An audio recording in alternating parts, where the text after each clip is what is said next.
Bom, pessoal, dando continuidade à nossa aula, a gente estava falando de Revolução Verde e o nosso enfoque está sendo aí as sementes geneticamente modificadas, que são as que são mais cobradas, tá, nos vestibulares. E qual que é a relação aí com os agrotóxicos? O que a gente percebe muitas vezes, gente? Engraçado ou não, as empresas, né, que são responsáveis em desenvolver essas sementes são as mesmas que desenvolvem os agrotóxicos. Então, o que acontece? Muitas vezes, as sementes, elas são vendidas juntas com o agrotóxico, certo? Na desculpa de que essas sementes, elas só vão conseguir se desenvolver se serem utilizadas com esse agrotóxico. Se você utilizar outro tipo de veneno, muito provável que você não consiga realizar a produção, tá? E olha só que engraçado, né? A gente vê essas empresas lucrando duas vezes. Porque eu não sei se você sabe, mas você comprar uma semente hoje, né, transgênica, é uma semente que é muito caro, tá? Daí eles auxiliam ainda com essa ideia de levar o veneno junto. Então você faz com que essas empresas lucrem duas vezes, tá? Um problema que a gente tem tido hoje é o monopólio do agronegócio, tá? As empresas que oferecem esse serviço, né, de biotecnologia, de desenvolvimento de agrotóxicos, é uma minoria, né? A gente tem aí as mais conhecidas, a Monsanto e a Bayer, por exemplo, tá? E monopólio nunca é interessante, né, gente? Monopólios nem oligopólios. Porque quando você tem uma pequena parcela, né, das empresas produzindo algo, elas podem colocar os valores que elas querem, tá? Só elas produzem. Então, isso é algo que a gente tem que pensar também como um aspecto negativo aí em relação à Revolução Verde, tá? O Brasil, gente, tem alguns dados aí para vocês. Ele é o maior consumidor de agrotóxico do mundo, tá? Por que o Brasil usa tanto agrotóxico? A gente vive num clima tropical, a gente já falou isso, né? É um clima que ele é muito úmido, que em alguns lugares, né, tem elevado índice de chuva, uma temperaturas elevadas. Isso são características que facilitam, de fato, o desenvolvimento de pragas, tá? E eu ia ressaltar isso no final da aula, se a gente não tivesse, muito provavelmente, essas sementes modificadas, esses agrotóxicos, a gente ia ter dificuldade de desenvolver muitas coisas dentro do Brasil. De novo, né? A gente tem características que dificultam o desenvolvimento da produção e favorece o desenvolvimento de pragas, tá? Então, eles são, né, ferramentas importantes no campo, mas a minha crítica aqui durante a aula é que a gente utiliza demais e a gente vai ver que teve impactos sociais no campo a utilização disso, né? A gente percebe que a gente usa essas ferramentas para o enriquecimento de uma minoria, que são os latifundiários, enquanto a população, né, continua passando fome, mesmo com essa quantidade de tecnologia que a gente tem no campo, tá? Então, são ferramentas importantes para o Brasil, porque nós temos características climáticas que desenvolvem bastante pragas, tá? A minha crítica no decorrer de toda essa aula, vocês vão perceber que a gente não usa, né, essas tecnologias no campo, essa sofisticação que a gente tem hoje para o pequeno proprietário. A gente não utiliza em favor da população, a gente usa em favor dos latifundiários, que é uma minoria que a gente tem no Brasil hoje, tá? Então, por conta disso, o Brasil é o maior consumidor de agrotóxicos do mundo. Em média, você aí sentadinho na frente do computador consome de 5,2 litros de agrotóxicos por ano, tá? 70% dos nossos alimentos são contaminados por agrotóxico. E o mercado brasileiro teve um aumento de 190% aí de compras em relação ao uso de agrotóxicos, tá? Qual que é o problema disso, né? Da gente estar se envenenando? A gente tem muitos impactos sociais, né? O desenvolvimento de algumas doenças que eu vou mostrar aí para vocês, certo? Impacto ambiental, gente. O processo de lixiviação, né? Quando acontece chuvas intensas e faz com que aquele veneno ele possa percorrer qualquer lugar, tá? Para vocês terem uma noção, eu fiz alguns estudos, né? Quando eu estudei para o meu mestrado, eu estudei os agrotóxicos, tá? E eu falava sobre os impactos que tinha, né? Tanto os impactos sociais quanto os ambientais. Para vocês terem uma ideia, quando eles aplicam, né, o veneno por meio de aviões, né? Que muitas vezes eles voam baixo, né, com o avião e vai sendo jogado o agrotóxico. Dizem muitas vezes que esse agrotóxico, 1% cai na onde realmente, de fato, deveria cair, tá? Por quê, gente? Porque esse veneno, né, sendo jogado do avião, ele pode ser carregado para qualquer lugar. Pode ser carregado pela chuva, pode ser carregado pelo vento. Daí contamina o recurso hídrico, contamina os rios, contamina os solos, contamina a produção, né, de outros pequenos proprietários que podem estar ali perto e acabar com a produção deles, né? Então, 1% realmente cai aonde tem que cair. O restante dos agrotóxicos acaba sendo levados para outras regiões e contaminando outras regiões, tá?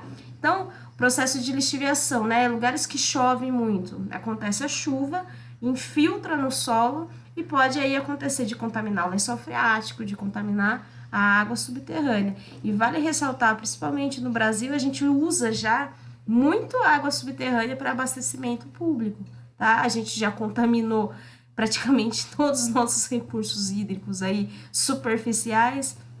Agora a gente está começando a contaminar também os subterrâneos, tá? Já se tem estudos, né, que os agrotóxicos alteram a composição e a fertilidade do solo e o impacto na biodiversidade, gente, porque o que acontece? O agrotóxico é para matar as pragas, mas isso não elimina você matar outras coisas que estão ali na região, tá? Então a gente fala que acaba eliminando, acabando com a biodiversidade, tanto da fauna quanto da flora.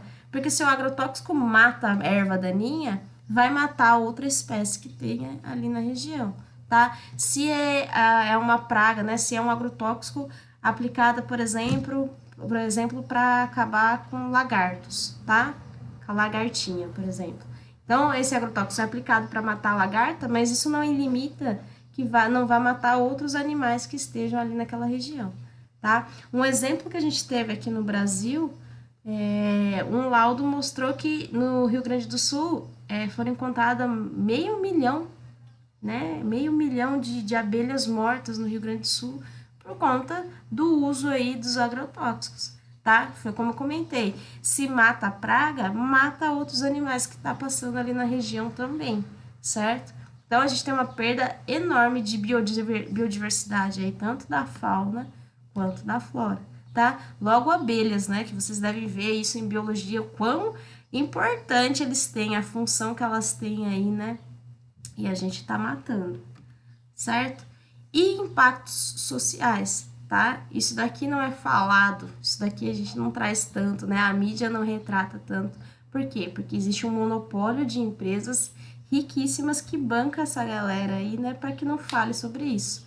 Mas a gente tá sendo sim, gente, a gente tá sendo sim envenenado, tá? Existem aí os impactos sociais, intoxicações crônicas, que elas se dão a longo prazo, que é o nosso caso, né?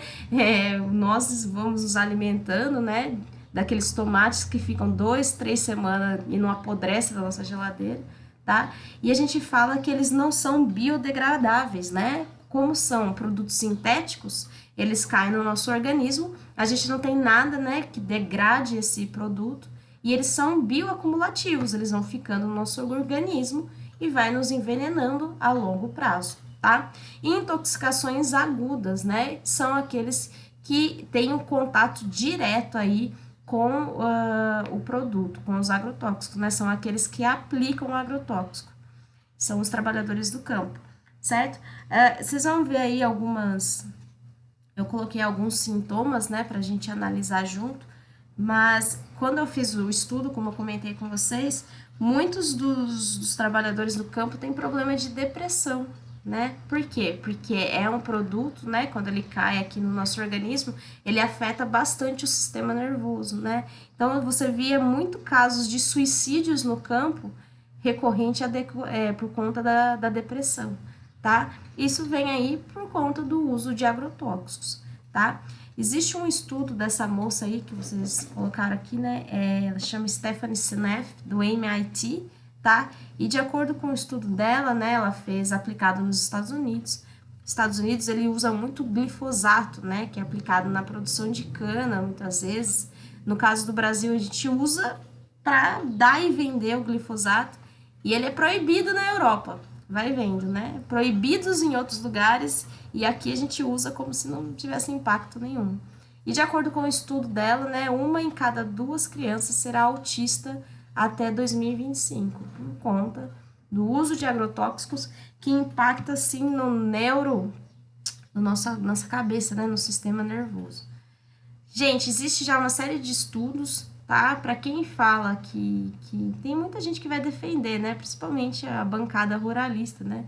Que não tem nada a ver, que não há estudos que comprovem, mas já tem muitos estudos, né?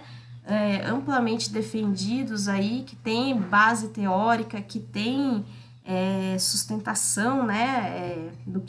Daquilo que está sendo falado, de que tem impactos, sim, né? Na saúde da população, principalmente da população que trabalha, né, diretamente com os agrotóxicos, certo? Problemas, né, de neurotoxicidade, alterações no QI, déficit de atenção, hiperatividade, autismo, depressão na adolescência e ansiedade. E aí, vocês têm algum desse daqui? Talvez, né, eu consigo listar pelo menos uns 5 aí que eu tenha, tá? Talvez esteja aí uma relação com os agrotóxicos, tá? Toxicidade endócrina, né? Então, em relação aos hormônios, desregulamentação hormonal, obesidade, diabetes, infertilidade, puberdade precoce, câncer de mama e próstata e depressão, tá? Então, de novo aí a depressão aparecendo, certo? Câncer. Evidências científicas relacionam agrotóxicos à incidência de câncer, tá? Então, o que acontece? A gente tem visto muito casos de câncer, e olha esse dado aqui, né? 80% dos casos de câncer são contaminados por substâncias presentes no ambiente, só que a gente não sabe falar quais são essas substâncias, né? Então, o que acontece? A gente tem visto cada vez mais as pessoas terem mais câncer, né? Infelizmente. E são pessoas, muitas vezes, que não fumam, que não bebem, né? E da onde que vem, né, essas substâncias presentes no ambiente? Ah, professor, o agrotóxico é o mal do mundo, ele é responsável por todos os problemas ambientais que existem e problemas na saúde, não. Mas que pode haver uma correlação, né, e de que há estudos, né, que evidenciam que os agrotóxicos aumentam a incidência de câncer. Então, a gente também tem que ser um pouquinho mais pé no chão e ver as fontes que a gente busca para fazer determinados estudos, tá? Como eu comentei com vocês, não há divulgação na mídia, porque são grandes empresas, né? Se é Bayer, é bom, né? Então, essas empresas pagam aí para falar bem, não para falar mal, tá? No caso do Brasil, gente, a gente usa limite de usos não seguros, né? Então, existe lá, né, principalmente nos agrotóxicos, a quantidade que você pode aplicar, o quanto que é seguro para que não haja contaminação, e os nossos limites de usos, eles extrapolam, né, qualquer dado aí em relação a outros países, né? Principalmente a Europa, tá? A Europa, ela tem vindo de uma fase muito eco, né? A gente tem os ecopartidos, são mais preocupados com a questão do meio ambiente, tá? Então, na Europa, muitos dos agrotóxicos que a gente trabalha aqui, eles não aceitam lá, tá? E argumento que os limites de usos aceitáveis nossos não são seguros, né? Não é um limite seguro para ser utilizado, certo? O glifosato, igual eu comentei com vocês, ele foi banido na Europa, tá? Mas ele é amplamente utilizado no Brasil, principalmente na produção de cana, tudo bem? Recentemente, né, vocês viram, acho que foi o ano passado, né, o Brasil, ele aprovou mais de 50 agrotóxicos, que são proibidos em outros lugares. A gente tem que deixar muito claro, gente, se a gente conseguir olhar por um outro, né, observar por outra dinâmica, que isso vem de uma forma muito negativa para o Brasil, tá? Essa ideia de não cuidar do meio ambiente, esses incêndios, né, que estão acontecendo no Pantanal, na floresta amazônica, isso é visto de uma forma muito negativa pela comunidade internacional, certo? Principalmente a Europa. Eu acho que eu já comentei isso com vocês na aula de União Europeia, né, que a gente tinha uma ideia, né, de um acordo de zona de livre comércio entre o Mercosul e a União Europeia, e muito desse acordo já está indo por água abaixo por conta que a Europa fala que o Brasil não cuida do meio ambiente. A gente não há uma preocupação com o meio ambiente, não há uma preocupação com as comunidades locais, as comunidades ribeirinhas, quilombolas, comunidade indígena. A gente não está respeitando mais nada, né? Aprova agrotóxico que é proibido em outros lugares, desmata regiões que deviam ser, né, de preservação ambiental. Ontem mesmo, se vocês viram o noticiário, o ministro do Meio Ambiente soltou uma série de... liberou praticamente para você, né, conseguir explorar ali a região de mangues e restingas no Brasil. Então, a gente não está respeitando mais nada em relação ao meio ambiente. Então, se vocês têm essa preocupação, não tem, né, essa preocupação com o meio ambiente, que se dane, né, tem que produzir mesmo, não tô nem aí pro meio ambiente. Então, que a gente pense de forma econômica, que muitas vezes a gente pode vir a sofrer boicotes econômicos das pessoas não quererem comprar os produtos brasileiros porque tem muito agrotóxico, ou porque a gente desmata pra caramba para produzir soja, né? A gente está retirando do nosso país uma biodiversidade imensa, né? A gente tinha o cerrado, que a gente já matou tudo. Já matou quase tudo mesmo, gente. São porcentagens mínimas que a gente tem do cerrado hoje. Mata Atlântica, não preciso nem falar. Pantanal, vocês estão acompanhando. E a próxima é a Floresta Amazônica. A gente está retirando uma biodiversidade absurda de fauna e flora para produzir soja e botar boi. É isso que a gente está fazendo, tá? Enfim. Então, tem todo um impacto econômico também, né? Muitos países se pronunciam aí que, né, de não querer ter relações comerciais com o Brasil, porque a gente não respeita, tá? Não respeita a população e também não respeita o meio ambiente. E olha que dado interessante, gente. Se vocês pararem para ir pesquisar, empresas que produzem as sementes transgênicas são as mesmas que produzem os agrotóxicos. E são as mesmas que produzem os medicamentos contra o agrotóxico. Ou seja, são empresas que desenvolvem medicamentos para as pessoas que têm os problemas de saúde desenvolvidos pelo agrotóxico. Certo? Então, eles provocam a doença e daí depois eles lucram com a doença. Complicado, gente. Bastante complicado, tá?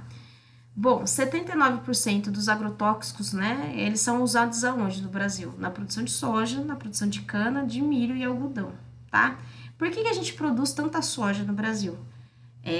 A soja ela é utilizada como ração para animais em muitos lugares, no caso, principalmente a China, tá? O Brasil produz muito da nossa soja, né?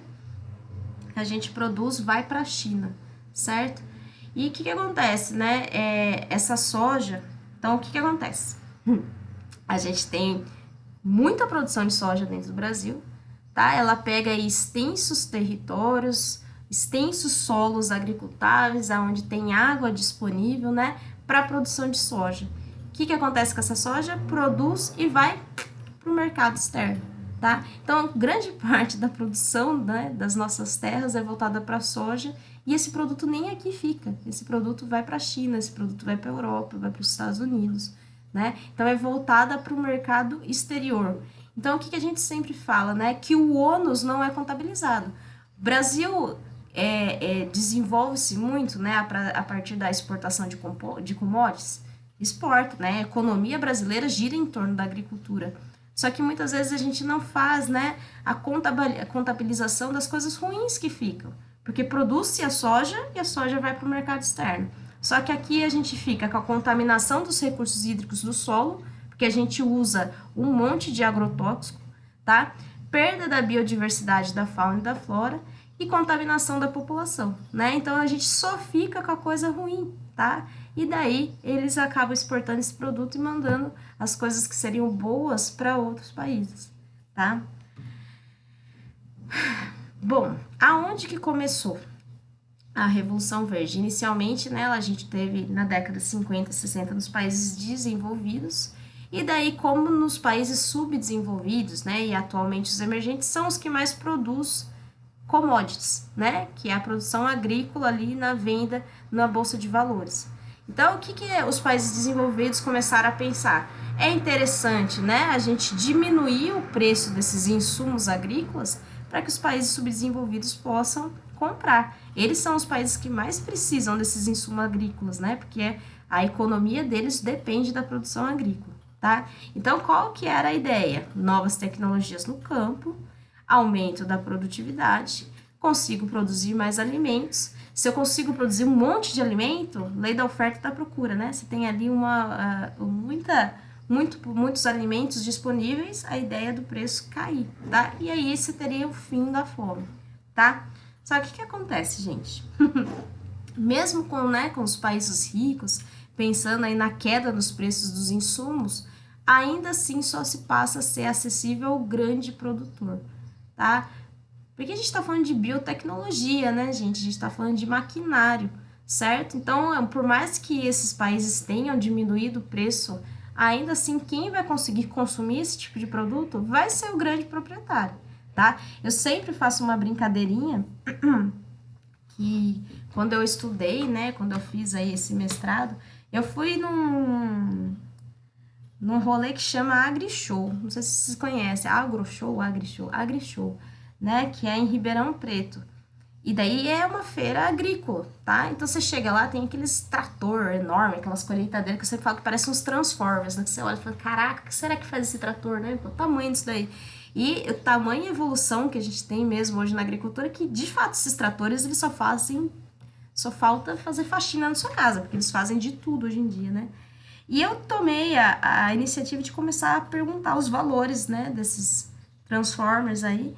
E, gente, o valor variava de 1 milhão a 2 bilhões. Então, assim, é absurdamente caro, tá? Porque é tecnologia de ponta no campo. Então, você acha que um pequeno produtor que produz tomate vai conseguir comprar um trator de 1 bilhão? Ah, professora, tem trator mais barato? Tem, mas mesmo assim é caro, gente, tá?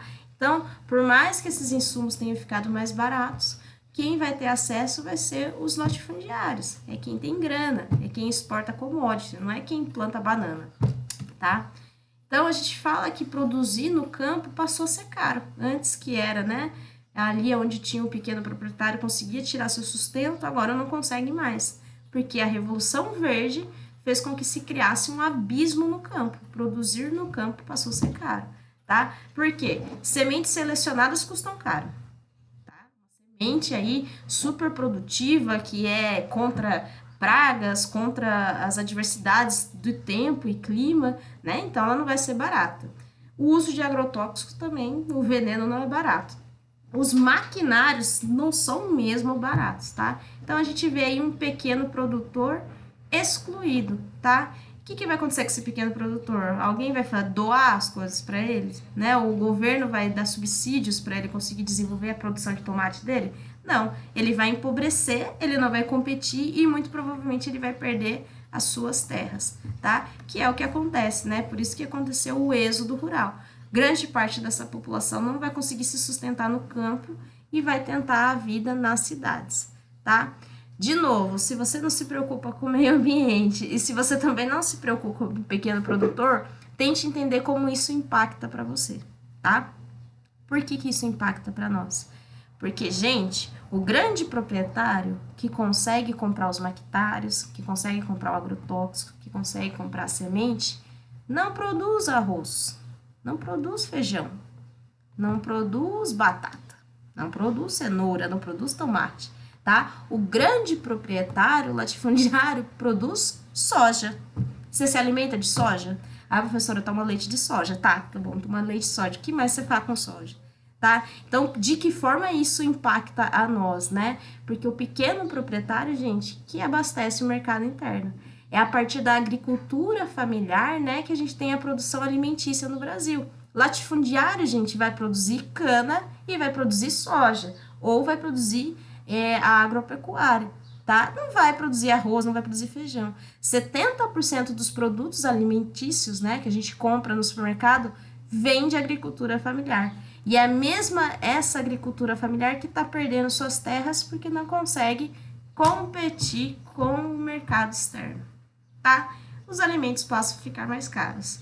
E daí eu penso, não era para acabar com a fome do mundo? Revolução Verde, os caras não ganharam o Nobel da Paz lá porque iam acabar com a fome do mundo? E aí a gente vê um resultado aí, ó, o pequeno proprietário ficando sem trabalho, sem renda, para de produzir, diminui a produção alimentícia. Se tem menos gente produzindo alimentos, a tendência é que esses alimentos fiquem cada vez mais caros, tá certo? Quais são as consequências disso tudo, gente? Aumento da concentração fundiária, né? O pequeno proprietário não consegue competir com o grande, vai perder as suas terras, tá? 1% dos donos de terra no Brasil tem 50% das terras. 1% dos donos de terra tem quase metade do Brasil para produzir soja e cana, tá? Teve aumento da produtividade? Teve. Nunca estivemos tão produtivos, né? As sementes modificadas e o agrotóxico fez com que a gente ficasse mais produtivo, certo? Só que também criou os monopólios de agronegócio, que só sustenta mais essa ideia de que os grandes latifundiários conseguem se desenvolver aí nesse mundo novo, tá? Gente, só para encerrar minha aula, né? Vou deixar aqui clara a minha fala, né? Porque muitas vezes a impressão que dá é que eu fico falando a culpa do mundo, né? É a agricultura, é o agronegócio, tá? A agricultura ela é extremamente importante, principalmente para o nosso país, né? 36% do PIB brasileiro vem da agricultura. Então, se a gente não tivesse de fato agricultura no Brasil, a gente ia estar mais lascado ainda, né? Porque a gente só investe no setor primário, basicamente, no nosso país, né? A gente não investe em indústria, a gente não investe em serviços, a gente não investe em comércio, a gente investe em agricultura, tá? Então, por isso que o nosso PIB é tão alto em relação ao setor primário, tá?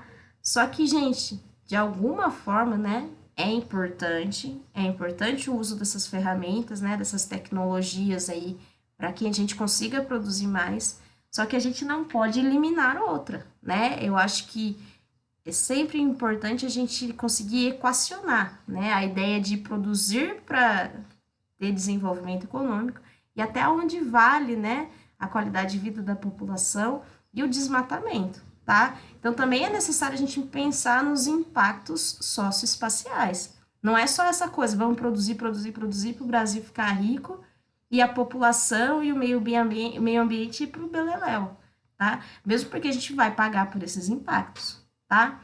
E o que o que a gente sempre, né, reflete. Hoje a gente tem uma tecnologia enorme no campo, tá? Para vocês terem noção, lembra que eu falei dos Transformers? Um dos Transformers lá que eu fui perguntar era, na verdade, em relação à irrigação, tá? Então, conforme passava, sei lá o que era aquilo, acho que era algum trator, alguma coisa assim.